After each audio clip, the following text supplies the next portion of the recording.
¿Qué es la geopolítica? La gran mayoría de las guerras que se libran en el mundo tienen siempre un trasfondo económico vital, aunque se suelen usar otros motivos políticos o religiosos para velar esos intereses económicos de las grandes economías que dominan en los países del tercer mundo, como en Ecuador.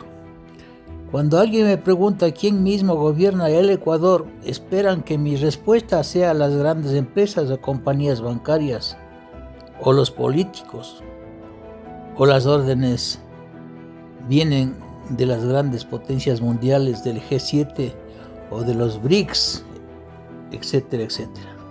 No ecuatorianos, allí estamos errados y por eso estamos consultando el orden económico del poder mundial, porque caminamos a un mundo multipolar.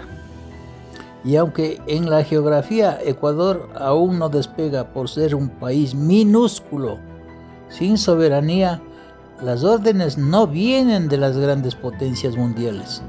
Ellos están entretenidos en controlar las guerras y el valor de sus monedas, del dólar y del euro, que no tienen respaldo de nada. Y cuando vienen las crisis fabrican dinero para mantener su hegemonía ante otras potencias que les pisan los talones. Entonces, las órdenes en los países chicos vienen de la Embajada del Norte y del Fondo Monetario Internacional, porque nosotros dependemos de su moneda sin respaldo, y de igual forma a los militares sin soberanía les llegan las órdenes de la CIA. Y la pregunta del millón es, ¿en dónde mandan los políticos ecuatorianos? No mandan ni en el Consejo Nacional Electoral, ni en sus casas. Son títeres de la Embajada del Norte y del Fondo Monetario Internacional, que ponen y quitan mandatarios a través del Consejo Nacional Electoral, que fabrica fraudes según las circunstancias de la política interna. Y dentro de este contexto, la geopolítica, los intereses económicos son los que rigen las relaciones internacionales. Por ejemplo, Estados Unidos sigue intentando dominar el mundo, pero su gran competidor es China, sobre todo en lo referente al ámbito económico, a través de actores interpuestos en muchos escenarios. Todo tiene un origen económico. China, por su parte, está dedicada a asestar un golpe al dólar. Beijing está preparando un nuevo formato de contrato para las transacciones del crudo, en el que se emplee el yuan, el cual sería totalmente convertible en oro en las bolsas de Shanghái y Hong Kong. Si esto llegara a ocurrir, daría lugar a la principal referencia del mercado del petróleo asiático y permitiría a los exportadores de crudo sortear las referencias dominadas por el dólar, que no tiene respaldo, así como el euro, que se ven obligados a fabricar miles de millones de billetes para no fracasar en sus economías, como lo hizo hoy día, julio del 2023, los Estados Unidos.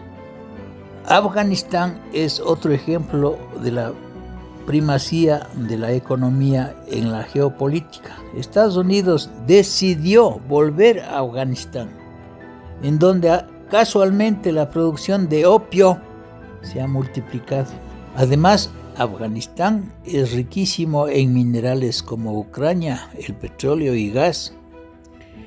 Es por eso que Donald Trump, al final de su mandato, declaró que China está haciendo dinero en Afganistán con los minerales raros, mientras que Estados Unidos hace la guerra. Los politólogos que interpretan la actividad que se desarrollan en las grandes potencias con la finalidad de influir en los asuntos de la esfera internacional, donde también prima la guerra de medios de desinformación o la hipocresía, es una constante en las relaciones internacionales. Y por este motivo debemos interesarnos en la geopolítica con informaciones confiables. Y la geopolítica es el estudio de los efectos de la geografía humana y la geografía física sobre la política y las relaciones internacionales. La geopolítica es un método de estudio de la política exterior para entender, explicar y predecir el comportamiento político internacional a través de variables geográficas. Se nutre especialmente de otras disciplinas como la historia, las relaciones internacionales, la geografía política, la ciencia política, la sociología y la antropología. Realiza el estudio del orden establecido de acuerdo a las características económicas, culturales y recursos de los estados. Y en el caso ecuatoriano, por su ubicación geográfica de privilegio y por la variedad de recursos naturales en territorio y en las Islas Galápagos, Ecuador es importante para el mundo, no así el mundo para nosotros que somos los explotados. Y la geopolítica siempre nos dará las pautas para saber las verdaderas intenciones del entorno político de afuera, que influye en la política interna, porque no es lo mismo, por ejemplo, negociar acuerdos comerciales o de libre comercio, o romper o extender relaciones internacionales con el mundo si no se sabe la ideología de izquierda o de derecha que tendremos en el siguiente gobierno. Muchas gracias, soy el Dr. Manuel Pozo Zumárraga.